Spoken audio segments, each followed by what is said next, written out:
Hai, shalom saudara. Jumpa lagi dalam YouTube channel Kerinduanku Ministry bersama dengan saya, Pastor Nathanael Graneda.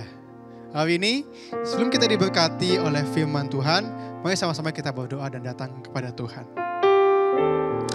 Tuhan Yesus, kami serahkan hidup kami ke dalam tangan-Mu Tuhan. Kami berterima kasih, Engkau setia dan tak pernah tinggalkan kami. Sebentar, kami akan diberkati oleh firman-Mu. Kami berdoa Tuhan, firman-Mu jadi kekuatan, jadi pertolongan, menjadi berkat dalam hidup kami. Dalam nama Tuhan Yesus. Haleluya. Amin. Hari ini, pada hari ini kita akan belajar tentang anugerah yang menyelamatkan. Dan sadarkah saudara bahwa hidup saudara dan saya hari ini boleh berdiri, kuat, hebat, dan baik adanya. Karena Tuhan yang baik sama saudara. Bahwa Tuhan mencurahkan anugerahnya dalam hidup saudara. Dalam Galatia 2 ayat 20 dikatakan, namun aku hidup, tapi bukan aku lagi yang sendiri yang hidup, melainkan Kristus yang hidup di dalam aku. Dan hidupku yang kuhidupi sekarang di dalam daging adalah hidup oleh iman dalam anak Allah yang telah mengasihi aku dan menyerahkan dirinya untuk aku. Hidup kita bukan punya kita lagi Pak, Bu, anak muda. Hidup kita telah dibeli. That's why, karena hidup kita telah dibeli, hidup kita punya Tuhan. Dan karena hidup kita punya Tuhan, maka Tuhan pasti bertanggung jawab sama hidup kita. Bahwa Tuhan pasti membela, pasti menolong. Walaupun kau ada hari ini, engkau udah punya Tuhan, Pak, Bu, anak muda. Dia pasti tanggung jawab sama hidupmu. Dia pasti sediakan apa yang kau perlukan. Dia pasti akan bela saudara. Dia pasti akan tinggalin saudara. Dan semakin kita belajar Alkitab, dan kita semakin dekat sama Tuhan, kita semakin mengerti bahwa hidup kita bukan bicara apa yang kita lakukan, tapi hidup kita selalu bicara tentang kebaikannya. Apa yang Tuhan telah kerjakan, apa yang telah Tuhan buat, dan apa yang Tuhan akan pasti buat yang baik dalam hidup kita. Dan pertanyaan adalah, bagaimana harusnya hidup kita setelah kita dilimpahi anugerah oleh Tuhan? Setelah hidup kita dibeli sama Tuhan. Yang pertama, hidup kita pasti harus melakukan kehendak Tuhan. Dalam Efesus 2 ayat yang ke-10 dikatakan, karena kita ini buatan Allah, diciptakan dalam Kristus Yesus untuk melakukan pekerjaan baik yang dipersiapkan Allah sebelumnya. Ia mau supaya kita hidup di dalamnya. Bahwa ini katakan bahwa kita ini buatan Allah. Kita diciptakan oleh Tuhan, oleh Kristus Yesus untuk melakukan pekerjaan yang baik. Engkau diciptakan bukan jadi orang jahat. Engkau diciptakan bukan untuk hancur, engkau diciptakan bukan buat jahatin orang lain. Engkau diciptakan untuk melakukan pekerjaan yang baik. Engkau diciptakan untuk jadi berkat. Dan engkau diciptakan bukan buat dirimu sendiri. Makanya kehendak Tuhan bahwa engkau jadi orang yang baik. Hari ini, apapun yang dunia lempar dalam hidupmu, apapun yang orang boleh omongin sama saudara, jangan balas. Jangan pernah jadi orang jahat. Jangan jadi sama kayak mereka. Mungkin engkau bisa balas. Tapi demi kasih Kristus jangan lakuin. Karena Tuhan ciptakan saudara untuk melakukan pekerjaan yang baik. Kalau engkau dijahatin jangan pernah balas.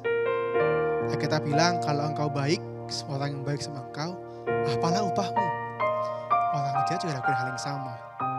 Tapi karena kita anak-anak Tuhan, kita telah dibeli dengan darah yang mahal, dan kita hidup untuk Dia. Mari balas yang jahat dengan yang baik. Sakit gak? Sakit. Rela gak? Mungkin gak rela. Adil gak? Pasti gak adil. Tapi bukankah kita juga gak adil sama Tuhan? Tuhan mati di kayu salib, tapi kita bisa sembarangin Dia. Tuhan selalu tolong kita, tapi kadang kita gak datang sama Tuhan. Apa kita adil sama Tuhan? No. Tapi setiap hari engkau masih diberi kesempatan sama Tuhan untuk jadi orang yang lebih baik lagi. Maka jangan jadi orang jahat. Apapun yang kau hadapi hari ini, jangan jadi orang jahat. Jangan. Dalam Filipi 2 ayat yang ke-12-13 dikatakan, saudara-saudara kekasih, kamu senantiasa taat.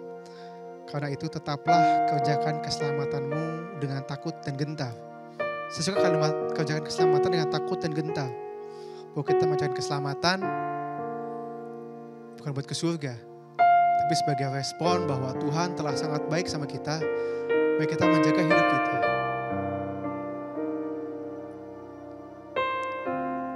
Kerjakan kesalahan dengan takut dan gentar. Apapun yang kau dosa pelanggaranmu hari ini, ayo balik sama Tuhan. Saya suka sebuah hamba Tuhan pernah bilang, selama engkau masih dikasih kesempatan untuk hidup, belum terlambat bagimu untuk bertobat. Kayak kita telah baca di awal bahwa Tuhan berkehendak agar kita melakukan pekerjaan yang baik. So hari ini mari kita tinggalin pelanggaran kita. Tinggalin segala pelanggaran di masa lalu dan dosa kita. Ayo kita balik sama Tuhan. Engkau setiap hari masih dikasih kesempatan buat jadi orang yang baik. Untuk kembali kepada Tuhan. Ayo mari balik sama Tuhan. Ayo mari balik. Ayo mari kembali datang kepada Tuhan. Karena selalu pengorbanannya, kebaikan dan anugerahnya membuat kita harus menjadi pribadi yang lebih baik.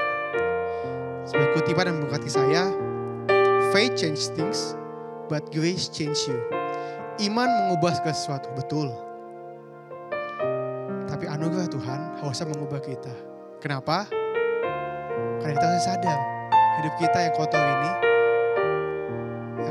yang banyak salah ini, dibanjiri dengan Tuhan segala yang terbaik. Karena apa yang kita punya hari ini, semua datang dari Tuhan. Makanya saya suka saat Yesus ketemu perempuan berzina dan dia dilempari dengan batu, Yesus selalu bilang, siapa yang gak berdosa, silakan lempar duluan. Dan kita semua tahu ceritanya bahwa semuanya pergi. Dan Yesus ngomong sebuah kalimat yang, adakah yang melempar batu pada engkau? Perempuan itu bilang gak ada. Kata Yesus, begitupun aku juga enggak. Padahal yang harusnya boleh lempar batu adalah Yesus. Karena Yesus gak pernah buat dosa di bumi ini. Tapi dia bilang, aku pun tidak. Pergilah dan jangan berdosa lagi. Sebuah anugerah, grace. Pergilah. Tapi diiringi dengan sebuah kebenaran, truth. Sebuah tuntutan dari respon dari kebaikan itu. Dan jangan buat dosa lagi. Hal ini pun akan buat kita semua. Termasuk buat saya. Yesus akan bilang, saat kita bertobat, oke, pergi dan jangan buat dosa lagi. Jangan pernah pergi dan buat lagi. No. Pergi dan jangan buat dosa lagi. Yang kedua, respon kita saat menerima anugerah itu adalah harusnya hidup kita dalam ucapan syukur dan kerendahan hati. Dalam Lukas 17, ayat 11-19, ayatnya banyak, saya akan baca lebih cepat. Dalam perjalanan ke Yerusalem, Yesus menyusul perbatasan Samaria dan Galilea. Ketika ia memasuki suatu desa, datanglah 10 orang kusta menemui dia. Mereka tinggal berdiri agak jauh dan berteriak, Yesus, Guru, kasihanilah kami. Lalu ia memandang mereka dan berkata, pergilah, perlihatkanlah dirimu kepada imam. Dan sementara mereka di tengah jalan, mereka menjadi tahir. Seorang dari antara mereka, ketika melihat ia telah sembuh, kembali saya memuliakan Allah dengan suara nyaring. Lalu tersungkur depan kaki Yesus dan mengucap syukur kepadanya. Orang itu adalah orang Samaria. Yesus berkata, bukankah 10 orang tadi semua telah menjadi tahir? Di manakah 9 orang itu? Tidak adakah di antara mereka kembali untuk memuliakan Allah selain daripada orang asing ini? Lalu ia berkata kepada orang itu, berdiri dan pergilah, imanmu telah menyelamatkan engkau. Jadi katakan bahwa yang balik orang Samaria. Kenapa dibawa orang Samaria? Dan dia bilang orang asing ini. Kenapa? Karena kita tahu orang Samaria saat itu adalah orang yang terkenal jahat. Maka ada cerita orang Samaria murah hati di Alkitab. Dan ada orang Samaria yang datang bersyukur kepada Tuhan karena telah sembuh. Kusta saat itu adalah penyakit yang dianggap terkutuk dan diasingkan. Kita pun tanpa pengorbanan Yesus ada orang yang terkutuk, diasingkan. Banyak salah, harusnya kita yang di kayu salib, bukan Yesus. Harusnya kita yang dipermalukan, bukan Yesus. Tapi oleh darahnya, oleh pengorbanannya, kita jadi tahir. Dari pertanyaannya, adakah kita bersyukur kepada Tuhan? Pertanyaannya adalah kita benar-benar berterima kasih. Atau malah kita banyak ngeluh. Atau kita banyak komplain sama Tuhan. Atau bahkan kita mau turunkan Tuhan dari tahtanya, duduk bareng kita dan kita tanya, Tuhan kenapa hidup saya begini? Tuhan kenapa hidup saya begini? Kenapa Tuhan ambil orang tua saya? Kenapa Tuhan biarin papa saya pergi dari rumah? Kenapa Tuhan biarin ekonomi saya susah? Kenapa?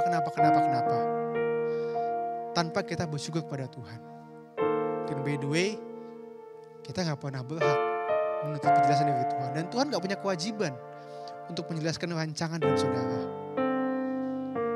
Jadi daripada kita fokus sama masalah kita, mari kita bersyukur sama Tuhan. Jangan lihat yang gak ada, tapi lihat pengorbanannya dan lihat betapa banyak doamu yang telah dijawab sama Tuhan. Amin. Dan yang ketiga yang terakhir, bahwa pengorbanannya harusnya memampukan kita memiliki hubungan yang dekat dengan Allah. Dalam Ibrani 4:16 dikatakan, sebab itu marilah kita dengan penuh keberanian menghampiri tahta kasih karunia, supaya kita menerima rahmat dan menemukan kasih karunia untuk mendapat pertolongan pada waktunya. Mari kita mengambil penuh keberanian mengambil tahta kasih karunia. Banyak dari kita gak berani datang sama Tuhan. Kenapa? Hidupnya masih berantakan. Banyak orang gak berani ke gereja, gak doa karena malu sama pelanggarannya. Hidupnya diintimidasi sama iblis yang bilang, udah gak usah doa lagi, lu berantakan. Emang Tuhan masih mau dengar doa lu? Lu kan banyak dosa. Hari ini Alkitab, firman Tuhan memberikan sebuah kita bahwa mari kita penuh keberanian menghampiri kasih karunia. Mari kita penuh keberanian. Aku salah hari ini, oke, bertobat sama Tuhan. Ayo datang sama Tuhan, beresin hidupmu. Gak ada yang terlalu sulit buat Tuhan ubahin. Dan gak ada yang gak mungkin buat Tuhan lakukan di hidupmu. Selama engkau bersungguh-sungguh datang sama Tuhan, jangan takut. Tuhan gak akan pernah lepas, saudara. Tuhan gak akan pernah buang, saudara. Selama engkau sungguh-sungguh datang kepada Tuhan. Dalam Ibrani 4, dalam Roma 3:25 dikatakan, Kristus Yesus telah ditentukan Allah menjadi jalan pendamaian karena iman dalam darahnya. Hal ini dibuatnya untuk menunjukkan keadilannya, karena ia telah biarkan dosa-dosa yang telah terjadi dahulu pada masa kesabarannya. Dan kata jalan pendamaian, dalam bahasa aslinya dikatakan atonement, penebusan dosa, atau a sacrifice that satisfies, korban yang berkenan. Kenapa berkenan? Karena seperti kayu salib dengan darah yang mahal, yang gak bercacat dan tak bernoda, kata Alkitab. Menjadi pemuas amarah Bapa di surga, amarah Allah karena dosa kita. Kenapa? Agar bisa saudara ini bisa damai sama Allah dan kau bisa datang sama Tuhan. So hari ini apapun masalahmu, apapun dosamu hari ini, ayo datang sama Tuhan, ayo. Saya ajak saudara, saya undang saudara dalam kerinduanku pada hari ini. Dari mimbar Tuhan yang kudus ini, ayo sama kita berbalik kepada Tuhan. Tinggalkan jalan kita yang salah, mari bersama-sama berjuang hidup yang berkenan kepada Tuhan. Kiranya anugerah Tuhan mampukan kita hidup dalam keberanian untuk selalu datang kepada Allah. Untuk hidup dalam kesungguhan dan berkenan kepada Allah. Mari sama-sama kita berhidup kita kepada Tuhan. Akan biar hidup kita, Tuhan mampukah untuk setia menyayangi Tuhan Yesus sampai datang kedua kali.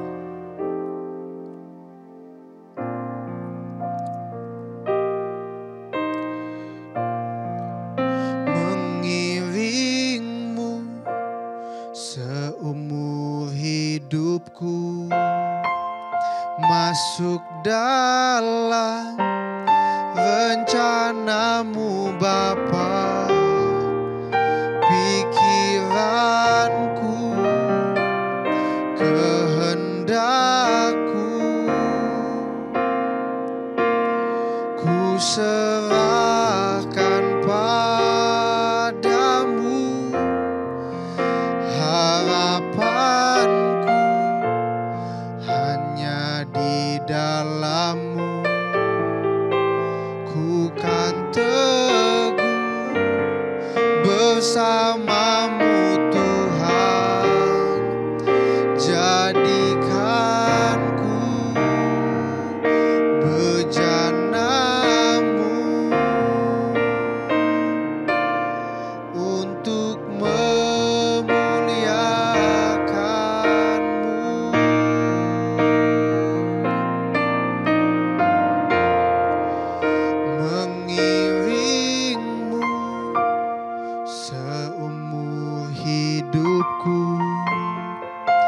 masuk dalam rencana-Mu Bapa, pikiranku, kehendakku, ku serahkan padamu, harapanku hanya di dalam-Mu.